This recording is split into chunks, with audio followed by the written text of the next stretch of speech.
Well, it's round two, Drew. Barracuda got through round number one with a two-game sweep over the Ontario Reign, and now they've got the Pacific Division's #1 seed. It's a best-of-5 second-round series against the Colorado Eagles. And how the American Hockey League works, a little bit of a unique twist. Yeah. Even though the Barracuda are the lower seed, because it's a best-of-5, games 1 and 2 will be played here on home ice. And this will be the first time in which the Barracuda will get to play a home playoff game at Tech CU Arena. There's no fans in this building yet, but the towels are on the chairs. I mean, it looks awesome. Yeah. And there's an atmosphere to it. Just talking to Captain Jimmy Schultz, he said when he came out for morning skate, there was almost something in the air that playoff hockey is here. Do you feel it as well this time of year? There's just a buzz, right? When was the last time we had a playoff game in San Jose in hockey? It's been a long, long time, many years. Exactly. Yeah. So, yeah, it's exciting. And you know the building's going to be packed. It's going to be sold out. The fans are going to be raucous. It's going to be ready to go. The part about the two games here first to start out works, I think, pretty well for the Barracuda because Colorado hasn't played for 2 weeks. And they got to travel in. And so for the energy to be there early, maybe the Barracuda can pick up on it. They can get themselves going early because the first game is going to be key on the way this series is going to go, I believe, anyway. Colorado finished with 94 points, #1 in the Pacific Division. They were #1 in goals for, 4th in goals against. There's a reason why they were as good as they were in the regular season. Now, for the Barracuda, they did a lot of things, I think, in that first round that makes you excited. Defensively, they were stout. They didn't give up much. Great goaltending as well. And it feels like if they're going to get out of this second round, it needs to follow that same type of script. 100%. They laid the blueprint. They laid the foundation for how they need to play. They played a heavy, physical game. They were very good, got above the puck a lot. Askarov was fantastic, especially in that second game where they beat Ontario. That has to be their first and foremost. They're not going to score a lot of goals. Podorowski's out, and he's going to be out, it looks like, for this series. So they're not going to score a ton of goals. He was the guy that led that. Their power play will help them if they stay disciplined. Obviously, they want to have a parade to the penalty box. They're playing a very good veteran team. A team, as you laid out, have got a lot of great stats for them going. 94 points is nothing to sneeze at. So when you look at the way that the Barracuda have to play, look at those two games, improve on that. I love the fact that Johnny McCarthy talks to us about the relentlessly patient. I think that's a great term, a little bit of an oxymoron, but that's the way they have to be, is relentlessly patient in playing great defense and getting those critical moment wins.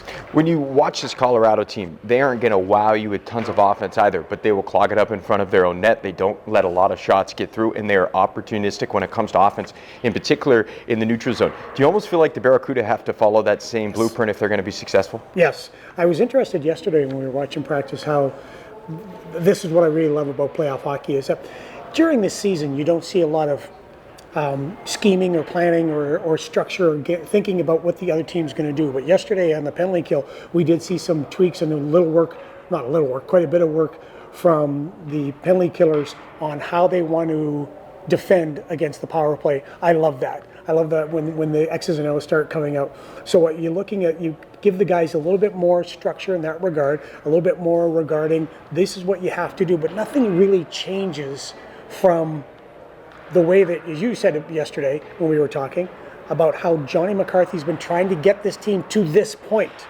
as far as how they need to play away from the puck. It's all going to be a game, even though we love goals and we love, like last night, the 5-4, well, it ended up being 7-4 of the Colorado Dallas series, that we love goals. But defense in hockey does win championships. Yaroslav Askarov, this is going to be a huge test for him. And the key is give them as much help as you can in front of the net, because as you said, Colorado clogs up their net and they get to the front of their own net, and they get to the front of the Cuda's net. Well, Askarov, unfortunately, in the regular season went 0-4 against Colorado, but it's a new season. Come playoff time, it completely cleans the slate. One thing I want to ask you about, and you and Dan Rusnowski, the Hall of Fame radio announcer for the San Jose Sharks, you're doing this great playoff show talking about the Stanley Cup playoffs. Yeah. And the series that you touched on that kind of piqued my interest a little bit was that Florida-Tampa Bay series, because you've got a series in which maybe an unlikely hero was able to step up and make a huge impact in that closeout game for the Florida Panthers. That's kind of how it goes this time of year, right? Because the top guys get neutralized. So these bottom six, maybe these unsung heroes, they end up being the ones that make a name for themselves. I would imagine you'd expect something similar potentially in this series. Listen, Jamie Baker was a good player for us. Jamie Baker scored one of the biggest goals in Sharks history. Barclay Goodrow was a good player. Barkley Goodrow scored the biggest goal in playoff history for the San Jose Sharks. Match Pacioretty, whose career was supposed to be over, scores 2 big goals last night for Toronto. Yeah. And they seal the victory there. Playoffs are made for the unsung heroes, like John Druce. Remember John Druce? Well, you're too young, John Druce.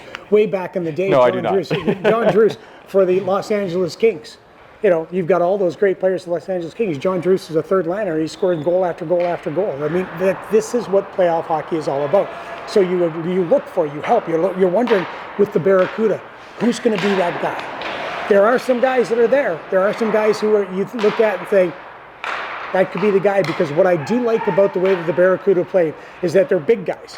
And I mean, they're big guys, played a heavy, heavy game, but also they're big guys. Giles, Dewar, if he's in tonight, Zach Ostapchuk, who's looking forward to this, who wants to prove that Mike Grier made the right move. They're the guys that you look at and think, and Sabrin, you know how much I love him. They're the guys that you look at and think they could be the difference. Well, that chapter, the playoff chapter, yet to be written. A lot to unfold over these next few games. Again, game 1 tonight here at Tech CU Arena. It's a 7 o'clock puck drop. Me and Drew will have the call. Will be on the air at 6:30 with pregame coverage on the Sharks Audio Network. You can actually watch the game as well on the free AHL social channels. So if you want to watch the game, you don't have to pay. It is free, available. Just find it on Twitter or wherever you are signed up on social media. Should be a blast. Yep. Atmosphere should be amazing. Expecting a full crowd here tonight at Tech CU Arena. That does it for our game day preview. Thank you, partner. Look forward to calling the game with you tonight. Again, we are on the air at 6:30 on the Sharks Audio Network.